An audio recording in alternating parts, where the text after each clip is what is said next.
ফিরে এলাম বিরতির পর। এবার যে খবরে নজর রাখবো, সন্দেশখালীর ভাইরাল ভিডিও নিয়ে বিজেপিকে নিশানা। বিজেপির শ্বেতপত্র প্রকাশ করেনি, উল্টে সন্দেশখালীতে সাদা কাগজে সই করিয়েছে।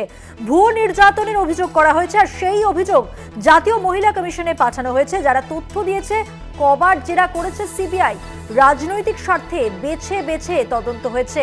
পদ্ম শিবির ও সিবিআইকে নিশানা করে বললেন অভিষেক বন্দ্যোপাধ্যায়, যিনি আজকে মনোনয়নপত্র জমা দিয়েছিলেন। সেই সময় তিনি সাংবাদিকদের মুখোমুখি হয়ে এই বক্তব্যই রাখেন। কি বলেছেন শুনুন।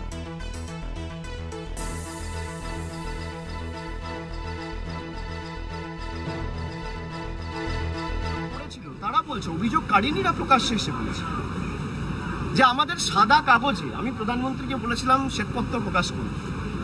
বিজেপি শ্বেতপত্র তো প্রকাশ করেনি, উল্টো সাদা কাগজ নিয়ে মহিলাদের কাছে ভুল বুঝিয়ে তাদেরকে দিয়ে স্বাক্ষর করিয়ে ভুয়ো নির্যাতনের কমপ্লেন করিয়ে জাতীয় মহিলা কমিশনের কাছে পাঠিয়েছে, সিবিআইয়ের কাছে কমপ্লেন করিয়েছে।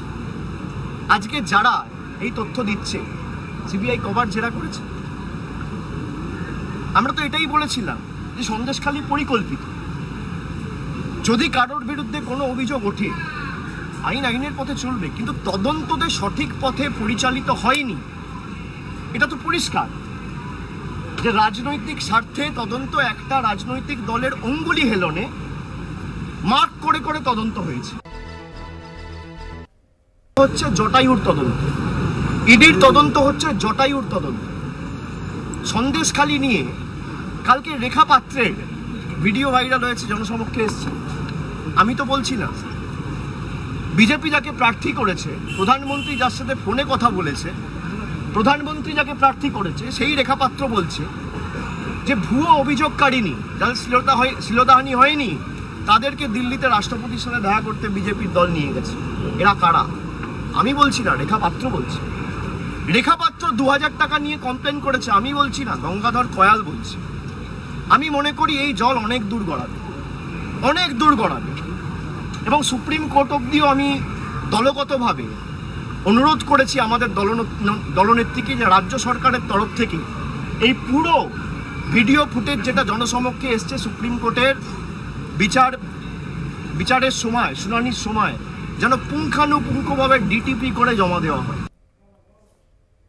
বিচারের সময় পুঙ্খানুপুঙ্খভাবে এই ভিডিও যাতে দেওয়া হয়, এমনটাই দাবি করলেন অভিষেক বন্দ্যোপাধ্যায়। বিজেপিকে নিশানা করে আরো অনেক কিছু বললেন, আপনাদের সামনে তুলে ধরলাম। কথা বলবো, আমাদের সঙ্গে রয়েছেন আমাদের প্রতিনিধি রিয়া মাঝি। রিয়া, আমরা অভিষেক বন্দ্যোপাধ্যায়ের বক্তব্য শুনলাম, তিনি যা যা বললেন এবং ভুয়ো নির্যাতনের অভিযোগে তিনি যা বললেন স্পষ্ট করতে চাইলেন তার বক্তব্য বিজেপিকে নিশানা করে। একদমই মধুবন্তী, তোমাকে জানাবো যে এই অভিষেক বন্দ্যোপাধ্যায় তিনি যখন আজকে নমিনেশন ফাইল করতে এসেছিলেন, সেই সময় তিনি এই বক্তব্য রাখেন এবং তখনই তিনি এই নিয়ে মন্তব্য করেন।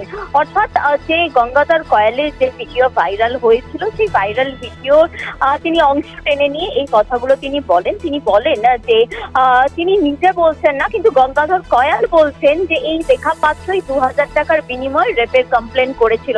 আরো একটি কথায় তিনি বলেন যে তিনি নিজে বলছেন না, রেখা পাত্র বলেছেন যে বিজেপি বেশ কিছু মহিলাদেরকে নিয়ে গিয়েছিল প্রেসিডেন্টের কাছে, এবং তারা কারা, কারণ যারা নির্যাতিতা তারা তো এখানে রয়েছে। যে ভিডিওটি ভাইরাল হয়েছে সেই প্রসঙ্গেও কিন্তু অভিষেক বন্দ্যোপাধ্যায় তিনি বলেন, এবং তিনি বলেন যে বিজেপি নিজের শ্বেতপত্র জমা করেনি, তারপরেও তারপরে তিনি তারা বলছে যে এই যে একাধিক অভিযোগ তারা সামনে আনছে এবং সিবিআই কতবার গেছে যে এই যে অভিযোগগুলো প্রকাশ করেনি, উল্টে সন্দেশখালীতে সাদা কাগজে সই করিয়েছে। আরো অভিযোগ করলেন আজকে অভিষেক বন্দ্যোপাধ্যায়। কথা বললাম আমাদের প্রতিনিধি রিয়া মাঝির সঙ্গে।